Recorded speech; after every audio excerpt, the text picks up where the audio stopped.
Ok, on va pouvoir commencer. Écoutez, bonjour à tous, bonjour à toutes. Bienvenue à ce webinaire sur la science des données, le biais et l'éthique, organisé par l'Université Paris-Dauphine. Je suis Robin Rider, je suis enseignant-chercheur à Dauphine et directeur de l'Executive Master Statistique et Big Data. Je vais donc parler 2 minutes avant de céder la parole à Marie Langer. Un petit mot simplement pour vous présenter Dauphine PSL et notamment la formation continue à Dauphine. Comme vous le savez, Dauphine, c'est une université un peu à part, qui est quelque part à mi-chemin entre une université et une grande école. C'est donc une université qui est sélective, qui est à la fois membre de la conférence d'université et de la conférence des grandes écoles, et qui est connue pour principalement 2 domaines. D'une part, ce qu'on appelle la science des organisations, l'économie, le management, etc. Et d'autre part, pour les mathématiques et l'informatique. C'est dans ce cadre-là qu'on se retrouve aujourd'hui, puisque depuis le début, finalement, Dauphine est aussi à la pointe sur toutes les questions de sciences des données. Ça se traduit par de la recherche dans le domaine de la science des données, et puis évidemment aussi par des formations dans ce domaine, notamment des formations initiales, et aussi depuis maintenant 4 ou 5 ans, par des formations continues pour des professionnels qui reviennent à l'université pour se former à la science des données, au big data, au machine learning et à la statistique. Donc c'est dans ce cadre-là qu'on a le plaisir d'accueillir Marie Langer, puisque Marie est une ancienne étudiante de l'université et donc de l'Executive Master Statistique et Big Data, dont elle a été diplômée il y a maintenant 2 ans à peu près. C'est donc un plaisir de la voir revenir maintenant pour rediscuter un peu de son expérience et de comment ce qu'elle a fait depuis informe un peu son travail sur la science des données. En un mot sur Marie, c'est donc d'abord, elle a travaillé dans le e-commerce et notamment dans le luxe, avec donc déjà une composante data à ce qu'elle faisait avant de revenir se former spécifiquement à Dauphine sur l'Executive Master Statistique et Big Data. Et depuis qu'elle a été diplômée, elle a d'abord créé son cabinet de conseil en sciences des données et en intelligence artificielle, qui s'appelle Amasai. Et puis par ailleurs, elle est depuis la fin de l'année dernière responsable de la donnée chez Adon Conseil, ce qui du coup lui a permis de travailler sur de nombreux aspects de la science des données et également de se poser des questions très intéressantes sur qu'est-ce qu'on fait de la science des données et comment est-ce qu'on s'assure qu'on utilise ça de façon éthique et non biaisée. Donc, je cède la parole à Marie. Merci beaucoup à Marie de faire cette présentation. Et puis, Marie a également accepté de prendre un petit peu de temps à la fin pour répondre à toutes les questions que vous pourriez avoir sur sa présentation. Donc, merci et à toi, Marie. Bonjour tout le monde, je suis ravie d'être là avec vous aujourd'hui pour vous parler des biais et de l'éthique dans la data science, puisque c'est un sujet qui me tient assez à cœur. N'hésitez pas à poser des questions dans le chat au fur et à mesure. Et puis, on aura un temps également à la fin, effectivement, pour que je puisse répondre à vos différentes questions. Donc, on va commencer avec quelques exemples. Le premier, c'est un exemple de Joy Buolamwini qui s'est rendu compte qu'en fait, avec les logiciels de reconnaissance faciale, elle n'était pas reconnue. Donc, on voit à gauche que le logiciel ne la reconnaît pas. Et elle s'est rendue compte en fait que ses collègues qui avaient la peau blanche n'avaient aucun problème. Donc, elle a eu l'idée de poser sur son visage un masque blanc. Et là, le logiciel n'a plus aucune difficulté à la reconnaître. Donc, on a un vrai problème de biais sur ce logiciel de reconnaissance faciale. Et aujourd'hui, elle a créé une association et elle lutte contre ce type de problème. Un autre problème toujours avec la reconnaissance faciale, donc il y a une étude qui a été menée sur les outils créés par Microsoft et IBM, et l'étude a montré que ces logiciels de reconnaissance faciale mégenraient moins les hommes blancs que les hommes de couleur, que les femmes de couleur. Donc là, comme on peut voir dans les exemples, en haut à gauche, les hommes blancs sont mal identifiés seulement 1% du temps, alors que les hommes de couleur sont mal identifiés 12% du temps. Et en bas, les femmes blanches sont mal identifiées 7% du temps, alors que les femmes de couleur sont mal identifiées 35% du temps. Donc on a un vrai biais dans ces outils qui sont proposés par les GAFAM. Un autre exemple qui est avec FaceApp, donc vous en avez peut-être tous entendu parler, c'est une application qui permet notamment de se vieillir ou de se rendre plus jolie. Et là, c'est un filtre qui a été appliqué donc, sur Barack Obama qui s'appelle Hotness, donc qui est censé nous rendre plus sexy. Et on se rend compte qu'en fait, ce filtre-là blanchit la peau de Barack Obama. Donc on a clairement un problème. Une autre problématique rencontrée par Google et qui est assez choquante, donc Google Photos identifie automatiquement ce qu'il détecte sur les photos qu'on met dans Google Photos. Et là, il a tagué sur 2 personnes de couleur noire que c'était des gorilles. Donc, je vous laisse imaginer le scandale qui a suivi derrière. Et Google lui-même a admis que s'il y avait eu plus de personnes de couleur dans leurs équipes, ils se seraient rendus compte de ce problème-là beaucoup plus tôt et que ce ne serait jamais passé en production. Ça, c'est un exemple que j'aime bien parce que c'est ma montre. C'est une montre connectée Samsung sur laquelle il y a un assistant vocal qui s'appelle Bixby. Et en fait, Bixby ne comprend rien à ce que je lui dis. Alors au début, je pensais que c'était l'application qui était buggée et je l'ai fait utiliser à des hommes de mon entourage. Et là, Bixby n'a aucun problème pour comprendre ce qu'ils disent. Et en fait, je me suis rendu compte qu'en parlant avec une voix beaucoup plus grave, là, Bixby me comprenait mieux. Donc, on peut clairement imaginer que l'outil, que Bixby a été développé essentiellement par des hommes, que ça n'a pas été trop testé par des femmes, et que bah, du coup, l'outil ne fonctionne pas avec des voix qui sont un peu plus aiguës. Là, on a un exemple que j'aime bien. Donc, on utilise en intelligence artificielle la technique du NLP pour pouvoir faire des traductions notamment et pouvoir faire des analyses de texte. Donc, on utilise une technique de word embeddings et qui permettent de faire des relations, de créer des relations entre les mots. Donc, avec cette technique-là, si on demande à l'outil ce que l'homme est au roi, ce que la femme est à, il répond sans problème que c'est une reine. En revanche, quand on va sur des choses un petit peu plus précises, comme l'homme est au développeur, ce que la femme est à, l'outil répond homemaker. Et on peut voir que les autres propositions qu'il soulève, c'est housewife, graphic designer, school teacher ou businesswoman. Donc, on a clairement un problème. Donc, ça vous paraît pas très concret, mais ces outils-là sont utilisés notamment par Google Translate. Et là, on a un exemple qui est intéressant. Il faut savoir qu'en turc, il n'y a pas de genre dans le langage. Donc, quand on traduit le français, il est infirmier, elle est docteur en turc. Donc, en turc, on retire le genre. Et ensuite, qu'on fait la traduction dans l'autre sens, du turc au français, et ben, l'infirmier est devenu une infirmière et la docteure est devenue un docteur.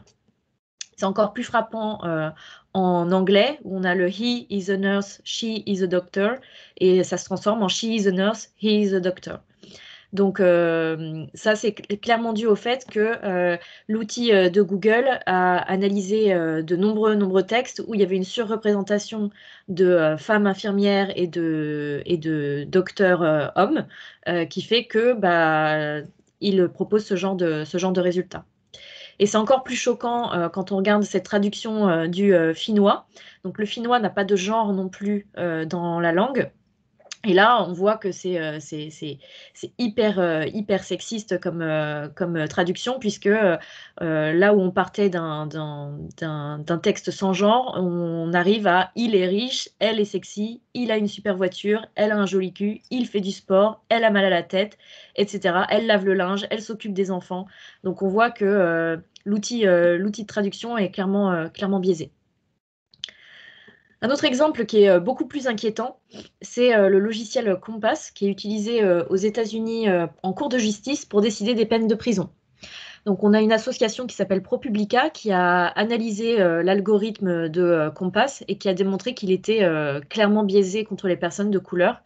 Et ils ont montré qu'il était 2 fois plus probable que le logiciel prédise anormalement qu'une personne noire récidive et 2 fois plus probable qu'il prédise anormalement qu'une personne blanche ne récidiverait pas. Donc là, on le voit sur les exemples que je vous ai mis ici. Si on compare l'historique de Vernon Prater et de Brisha Borden, donc Vernon a un risque à 3, alors que Brisha, elle a un risque à 8. Sauf que si on regarde l'historique de ce qu'ils ont fait par le passé, Vernon a fait 2 attaques à main armée, il a fait un grand vol, alors que Brisha, elle a juste des mauvais comportements quand elle était jeune. Et c'est la même chose avec Dylan et Bernard. Dylan a un risque à 3 alors que Bernard a un risque à 10. Et quand on regarde ce qu'ils ont fait, Dylan a essayé de commettre un vol et a été trouvé en possession de drogue, alors que Bernard a juste résisté à une arrestation. Donc c'est assez inquiétant. Voilà, on peut se poser la question de comment est-ce qu'on peut expliquer de tels résultats, pourquoi il y a des biais aussi flagrants. Et pour ça, je vais revenir un petit peu sur les bases de l'intelligence artificielle et du machine learning pour que vous puissiez bien comprendre. Donc, partons sur un exemple de modélisation simple. On a la température en degrés en ordonnée et la stridulation de grillons par minute en abscisse. Et on peut se poser la question, comment est-ce qu'on peut déterminer la température qu'il fait dehors juste en écoutant les grillons? Donc, on va tous avoir envie de faire la même chose, c'est-à-dire de tracer une droite. Et puis, ce qui nous permet de dire, bah, si j'entends 100 stridulations par minute, je peux déterminer qu'il fait 20 degrés dehors. Donc ça, c'est une modélisation très simple qui marche plutôt bien. Et donc, voilà, dans l'exemple qu'on vient de montrer, on peut prédire assez facilement, puis avec une petite marge d'erreur, la variable d'intérêt par rapport à la variable observée. Donc là, dans cet exemple-là, ça marche bien aussi. Mais qu'est-ce qui se passe si on n'avait pas pris en compte un ensemble d'observations? Donc une minorité qui a un comportement un peu différent. Là, on se rend compte que la droite qu'on a tracée ne correspond pas du tout et nous permettrait pas de faire de bonnes prédictions. Donc ça change complètement le modèle. Le modèle va plutôt devenir ça et on se rend compte que c'est pas très satisfaisant puisqu'on va avoir beaucoup d'erreurs.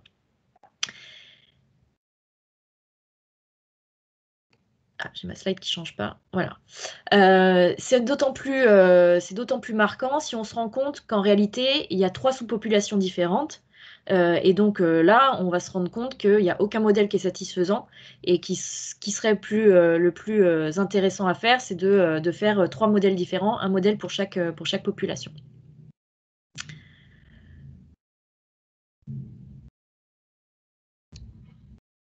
Je suis désolée, j'ai les slides qui passent pas très bien.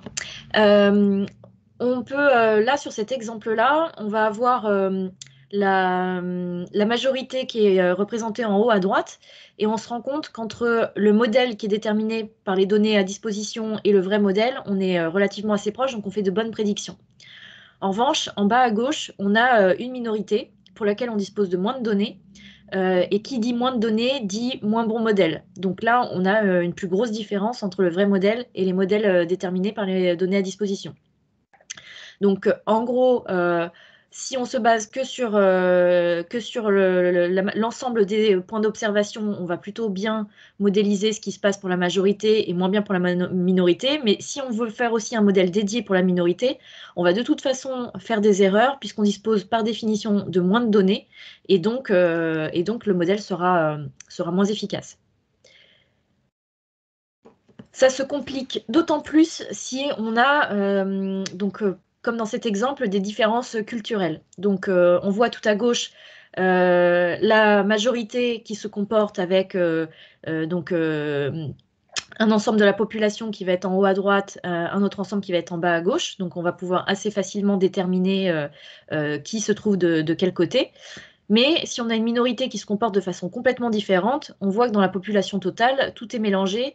Et si on fait notre modèle sur l'ensemble de la population, on va être sûr de mal prendre en compte la minorité.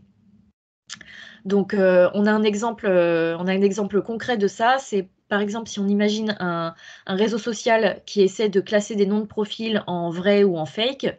Les noms des Américains et des Européens sont assez faciles à gérer par rapport à des noms de certaines ethnies, puisque notamment dans certaines ethnies, les noms sont beaucoup plus diversifiés et peu de personnes ont le même nom. Donc, si on prend en compte les Occidentaux, on va se dire un nom qui apparaît de façon très peu fréquente, bah, il y a de fortes chances que ce soit un fake, alors qu'un nom qui revient souvent, bah, il y a plus de chances que ce soit un vrai nom. Si on applique ce modèle-là à la minorité de certaines, donc à certaines ethnies, ça va pas du tout fonctionner parce qu'en réalité, ça va être le contraire. Donc, on va avoir une très mauvaise prédiction. Il peut y avoir une autre problématique qui est liée à du manque de contexte. Donc, on a un exemple où un algorithme a été développé pour déterminer sur des patients qui souffrent de pneumonie qui devaient être admis à l'hôpital. Et en fait, on s'est rendu compte que l'algorithme prédisait que si la personne était asthmatique, les risques étaient moins élevés et donc il fallait moins l'admettre à l'hôpital. Donc, ça paraît absolument contre-intuitif, mais en réalité, les données d'entraînement qui ont permis à l'algorithme de pouvoir faire des prédictions sur qui devait être admis à l'hôpital, ils n'intégraient pas l'information que toutes les personnes qui étaient atteintes d'asthme étaient immédiatement envoyées aux urgences pour traitement et avaient donc un taux de survie élevé.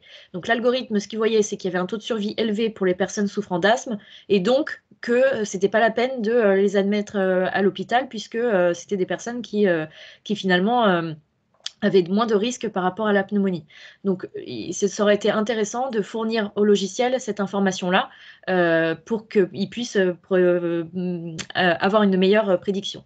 Et c'est d'autant plus important dans ce genre d'outils que les médecins qui vont utiliser ce genre d'algorithme puissent avoir en tête que s'il y a un manque de contexte dans les données d'entraînement, ça peut impacter des prédictions qui vont être incorrectes. On a toujours dans la santé, il y a une association qui s'est rendue compte qui a étudié en fait des algorithmes qui étaient utilisés par le système de santé américain, des algorithmes qui sont prévus pour guider les décisions des médecins. Et en fait, ils ont montré qu'il y avait des biais racistes dans ces algorithmes, puisque les patients noirs qui avaient le même niveau de risque que des patients blancs étaient en réalité plus malades. Donc on peut se demander comment est-ce que le logiciel en est arrivé à faire de mauvaises prédictions. Et en fait, c'est lié au fait que les dépenses de santé ont été prises en compte pour mesurer le niveau de risque. Et les personnes noires dépensent moins d'argent. Et donc l'algorithme, on a conclu que ces personnes étaient en meilleure santé, alors que ce n'est pas du tout le cas. Et donc vous pouvez imaginer les impacts, les conséquences que peuvent avoir ce genre d'outils auprès des hôpitaux. On a aussi des problématiques qui sont liées à des biais liés à la société. Et là, j'ai un exemple avec Amazon. Donc, c'est en 2014, ils ont créé un outil qui leur permettait de trier les CV. C'est-à-dire qu'ils reçoivent des centaines et des centaines de CV.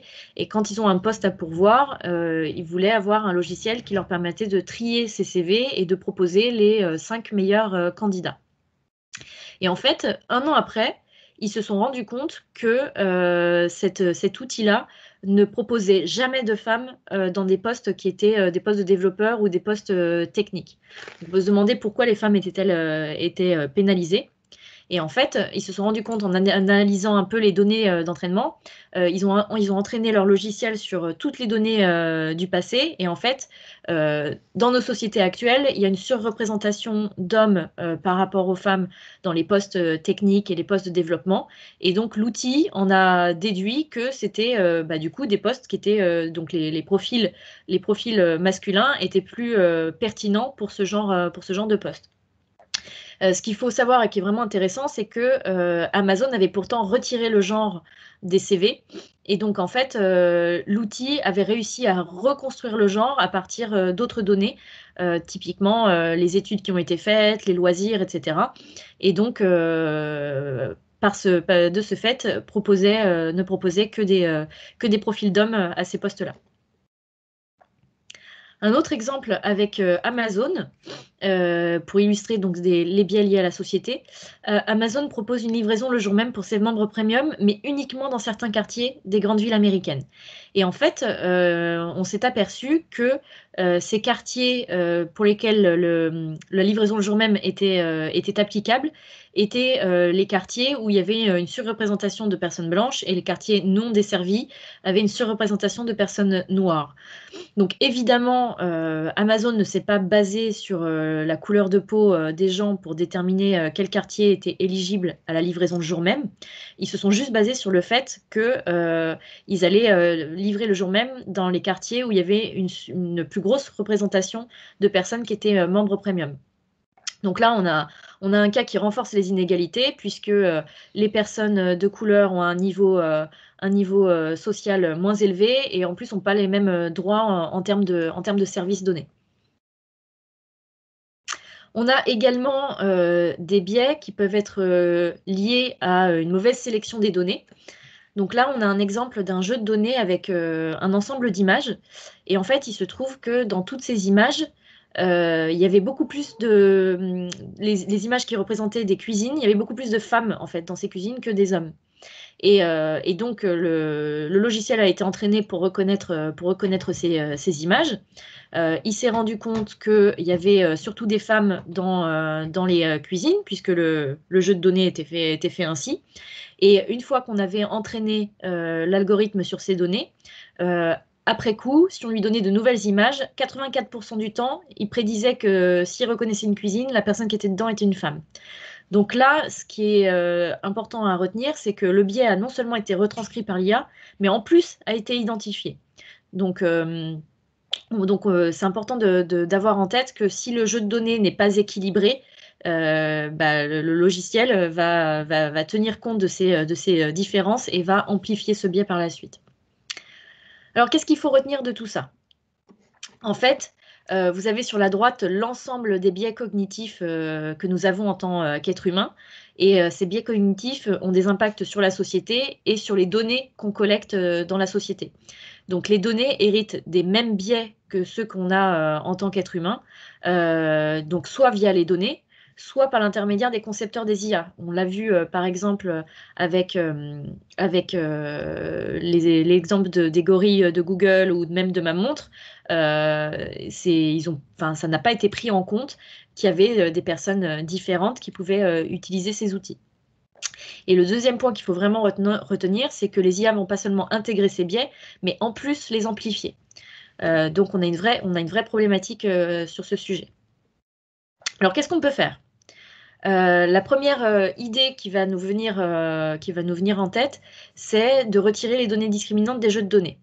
Et ça, en réalité, ça ne fonctionne pas, puisque comme on l'a vu avec les CV d'Amazon, les algorithmes d'intelligence artificielle vont être capables d'inférer ces informations à partir des autres variables, et donc de recréer en fait les données discriminantes et du coup perpétuer les biais.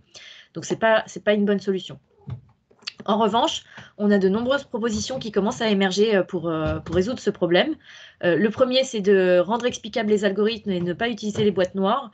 Donc, il y a pas mal de critiques qui sont formulées sur cette recommandation, puisque les outils d'intelligence artificielle qui fonctionnent le mieux sont souvent celles qui utilisent le deep learning et qui sont des boîtes noires. Le problème avec ces outils-là, c'est qu'on ne sait pas comment l'algorithme en est arrivé à prendre des décisions. Alors qu'il y a certains autres outils qui permettent vraiment de comprendre pas à pas quels sont les critères qui ont été pris en compte et de pouvoir, après coup, juger si ces critères sont légitimes ou pas. Un autre point qui est intéressant, c'est de suivre des procédures de qualification des jeux de données. Donc, c'est-à-dire de pouvoir vraiment analyser les jeux de données et essayer de se rendre compte si ceux-ci sont équilibrés ou présentent des déséquilibres qui pourraient impacter l'algorithme.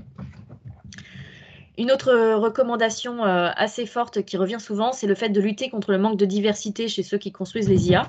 C'est ce que je vous disais tout à l'heure. Google eux-mêmes ont admis que le problème de gorille aurait été identifié plus tôt si les équipes avaient été plus diversifiées.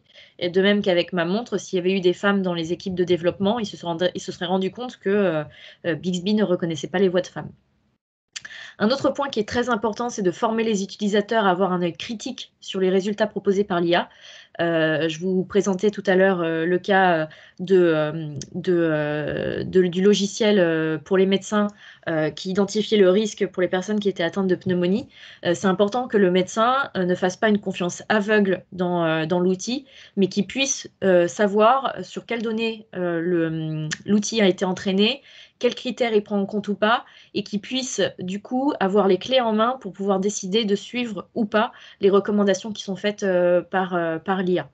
Et c'est un point qui est très important parce que il y a un chercheur qui avait travaillé avec des policiers aux États-Unis, je ne me souviens plus dans quelle ville, mais ces policiers utilisaient un outil pour pouvoir prédire dans quel quartier il risquait d'y avoir des problèmes et donc de pouvoir rationaliser les patrouilles. Et en fait, ce chercheur s'est rendu compte que les policiers faisaient une confiance aveugle dans l'intelligence artificielle et le voyaient même comme une sorte d'oracle de vérité absolue et avaient vraiment aucun recul sur cet outil-là. Donc c'est vraiment important de pouvoir dédramatiser un peu ces outils et vraiment faire comprendre les utilisateurs comment est-ce qu'ils fonctionnent et de façon à pouvoir rester maître de la décision derrière. Un autre point qui est intéressant, c'est de pouvoir calculer et de soustraire le biais aux données. Donc, c'est-à-dire qu'on a un jeu de données qui est déséquilibré. C'est de travailler sur ce jeu de données pour pouvoir retirer le biais avant de faire la modélisation. Et enfin, on a plusieurs outils qui sont maintenant mis à disposition qui permettent d'analyser les jeux de données et de détecter la présence de biais. Donc, on a des outils comme Lime, Google's What If Tool, IBM AI Fairness. Et j'ai un exemple là donc IBM AI Fairness sur lequel ils ont analysé les données de Compass. Donc, si vous vous souvenez, Compass, c'est le logiciel qui est utilisé en cour de justice américaine. Et en fait, IBM AI Fairness, lui, il se rend compte de suite que sur les données d'entraînement, en fait, on a les femmes qui sont surreprésentées par rapport aux hommes et les personnes d'origine caucasienne qui sont surreprésentées par rapport aux personnes d'origine non caucasienne.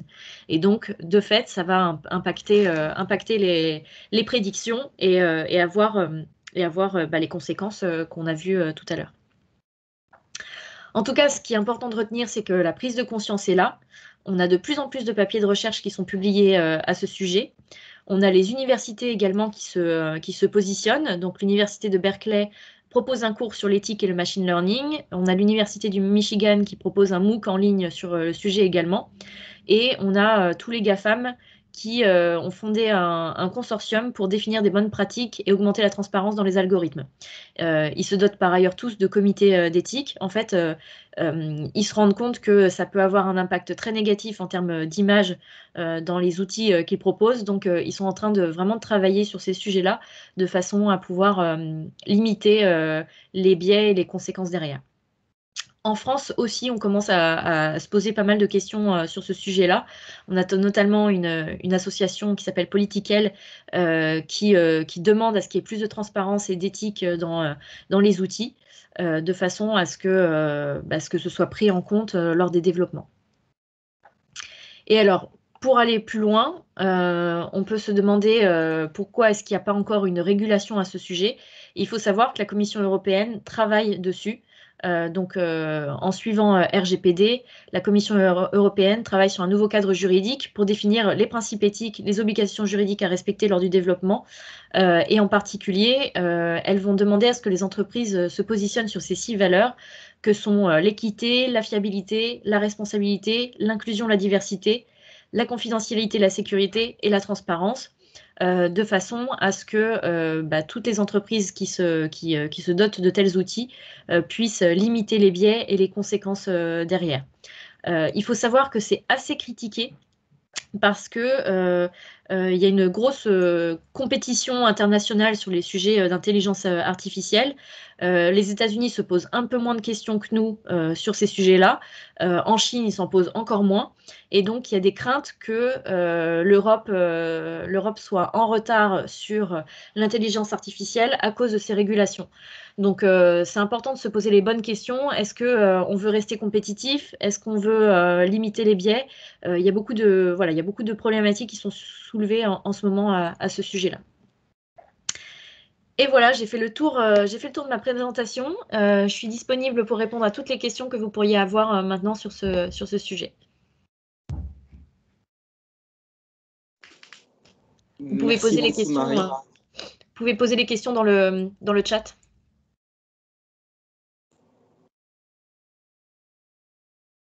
Donc, si vous avez des questions, vous pouvez soit les taper dans le chat, soit peut-être qu'il y a moyen de vous accorder la parole si vous levez la main, par exemple.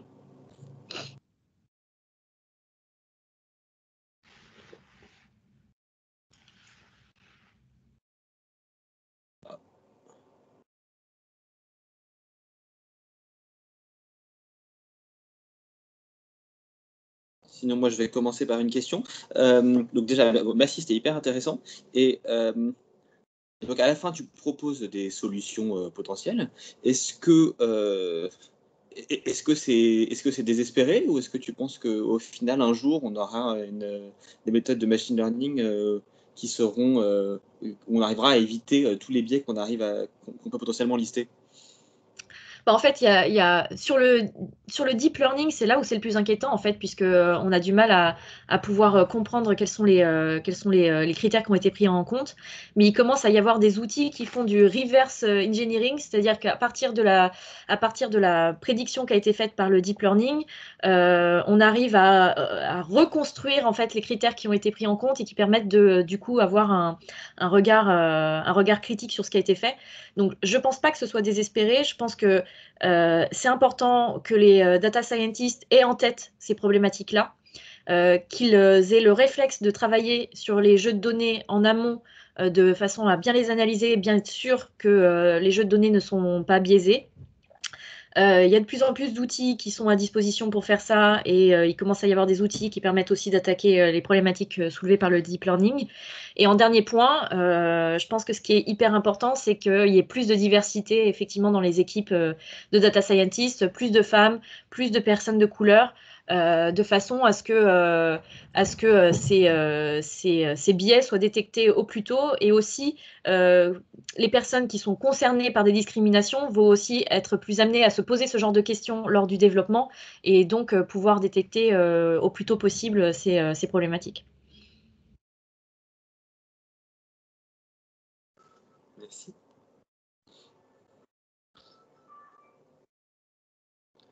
Alors, on a une première question là dans le chat. Donc, une question de Samia Boimard. Aujourd'hui, nous sommes dans la transition et pouvons avoir un regard critique. Pensez-vous que les risques liés à l'IA continueront de grandir avec les générations futures? Alors, je pense pas. Je pense que justement, tout ce que je vous ai présenté là est lié au fait que on est un peu. Beaucoup d'entreprises tâtonnent un peu sur les sujets de l'IA. Là, il y a une vraie prise de conscience qui est là sur le fait qu'il y a des problématiques derrière et des vraies conséquences. Les entreprises se rendent bien compte qu'elles ne peuvent pas se permettre d'avoir des scandales qui sont liés à ça. Donc, elles commencent vraiment à se poser ce genre de questions. La Commission européenne est également en train de travailler sur ce sujet-là pour essayer de cadrer un peu les choses. Donc je pense qu'au contraire, les risques liés à l'IA vont pas continuer de grandir, mais au contraire vont diminuer, puisqu'il y a il y a une vraie prise de conscience sur ces sujets.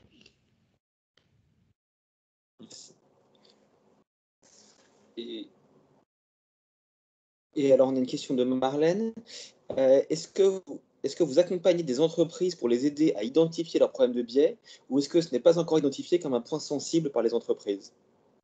Alors, c'est une très bonne question. Les gros acteurs comme les GAFAM, eux, ils sont très sensibles, donc ils travaillent sur ces sujets-là. C'est vrai qu'en France, en tout cas dans les clients que j'accompagne, c'est pas des sujets qui sont identifiés pour le moment.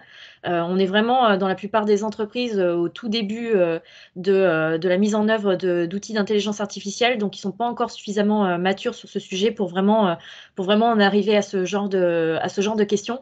Et c'est pour ça que je pense que c'est hyper important que tous les data scientists qui sont formés aient en tête ces problématiques de façon à ce qu'ils puissent, lorsqu'ils rejoignent les entreprises, propager la bonne parole autour de ça et sensibiliser autour d'eux sur ces sujets-là. Merci. Alors, du coup, je rebondis là-dessus. Les entreprises ne demandent pas, est-ce que toi, du coup, tu t'obliges à leur mentionner ces problèmes quand tu fais ton travail de consultante? Alors, moi, je le Pas mentionne ouvert parce à que je ça. pense que c'est important. Parce que je pense que c'est important et qu'ils ont pas forcément ça en tête, donc je soulève le point, mais ils en ont pas forcément conscience quand ils mettent en œuvre ce type d'outils. Comme quoi, il faut qu'ils viennent à nos webinaires. Alors, on a deux questions de Stanislas de Cordoue. D'abord, avez-vous un exemple d'IA qui fonctionne bien? Bah, on a plein d'exemples d'IA qui fonctionnent bien, encore heureux, parce que sinon, on n'en serait pas là, on n'en serait pas là aujourd'hui. Qu'est-ce que je peux vous donner comme exemple d'IA qui fonctionne bien? Moi, j'ai un historique dans le e-commerce, donc je connais surtout les outils d'IA dans le e-commerce, mais par exemple, on a des outils d'IA qui vont personnaliser les sites web ou les encarts produits qui sont poussés de façon à proposer le meilleur produit à la bonne personne en fonction de son historique d'achat, son historique de comportement sur le site, les types de produits. Et ça, c'est quelque chose qui fonctionne très bien. Les sites e-commerce les utilisent beaucoup et ont vu leur vente augmenter grâce à ça, puisque les internautes qui naviguent sur leur site ont plus facilement et plus rapidement accès aux produits qui les intéressent. Donc ça fonctionne très bien. C'est a priori pas biaisé. Ça n'a pas de conséquences négatives en tout cas. Et donc ça fonctionne très bien. Merci. Et une deuxième question également de Stanislas de Cordoue. Alors, est-ce que les algorithmes d'IA ne nous enferment-ils pas, puisqu'ils minimisent les erreurs et qu'ils se basent sur l'historique des prédictions? Et donc, comment faire rentrer une erreur qui permet de trouver une nouvelle solution? Alors, bon, je suis pas sûre de bien comprendre la question, mais est-ce qu'ils nous enferment pas? Ça, c'est un très bon point. Il y a de nombreuses critiques qui ont été formulées autour des bulles qui sont créées à cause de l'IA, notamment sur Facebook, où Facebook va nous recommander que des sujets qui nous intéressent et sur lesquels on est d'accord, et donc nous renfermer un peu dans nos convictions et nous éviter d'être confrontés à la contradiction. Donc ça c'est clairement un problème puisque on va être voilà les personnes qui vont tendance à se radicaliser sur certains sujets problématiques vont être confrontées vont être confortées dans leurs croyances puisqu'ils vont ne plus voir que ça sur Facebook. Donc oui, effectivement, les algorithmes d'IA peuvent nous enfermer en fait dans certaines croyances. Euh, Après, comment faire rentrer une erreur qui permette de trouver une nouvelle solution? Alors après, ça dépend de ce qu'on veut faire. Effectivement, dans le cadre de Facebook, bah, du coup, c'est à tout un chacun d'aller aussi se renseigner sur les croyances opposées et d'aller chercher la contradiction pour mieux se confronter dans ses propres croyances. Après, il y a certaines applications d'intelligence artificielle où ça fait pas forcément de sens de faire rentrer, une erreur. En revanche, on peut imaginer qu'on puisse faire rentrer, dans l'exemple que je donnais tout à l'heure, des recommandations produits. Donc, effectivement, on peut se dire on évite du coup de présenter des nouveaux produits ou des produits qui seraient différenciants. Rien n'empêche que on fasse rentrer un petit peu d'aléatoire également et qu'il y ait un mix de produits recommandés, personnalisés et un mix de produits un peu plus aléatoires pour pouvoir faire rentrer de la diversité.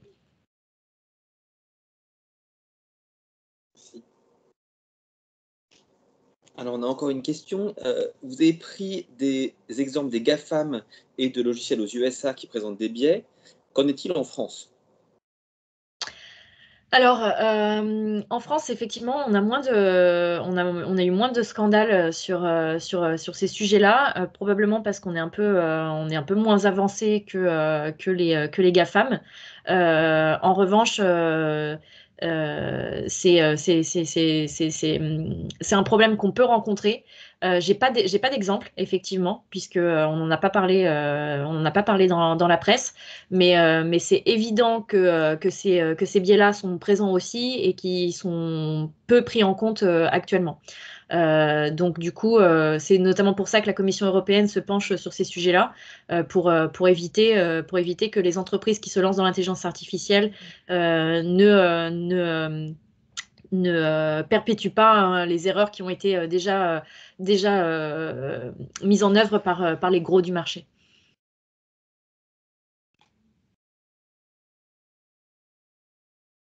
Alors, on a un commentaire de Louise qui nous dit, en réaction à ce que tu disais juste avant à la question précédente, donc Facebook a créé un système pour proposer des articles allant dans le sens inverse des propos des utilisateurs pour sortir du bubble effect. Alors, je ne connais pas cette fonctionnalité, mais du coup, si c'est le cas, c'est top, parce que ça va permettre justement, de sortir de cet effet bulle et de pouvoir se confronter à des avis divergents et de pouvoir se faire une opinion un peu plus éclairée.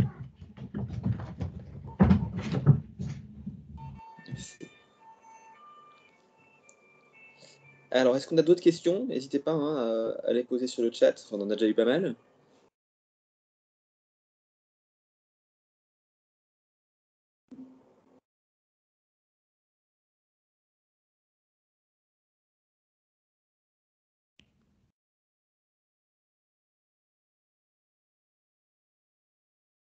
Bon, alors en attendant que certains ou certaines éventuellement postent les dernières questions, je vais en profiter pour dire que si vous êtes intéressé par ces questions du big data, de la statistique, de la science des données, vous pouvez participer à une réunion d'information qui aura lieu la semaine prochaine, donc jeudi 1er avril à 18h, avec du coup moi-même. On parlera du coup de l'Executive Master Statistique et Big Data, qui est donc la formation par laquelle Marie est passée. Donc n'hésitez pas, vous pourrez du coup en savoir plus et poser toutes vos questions sur cette formation. J'espère vous y voir nombreux et nombreuses.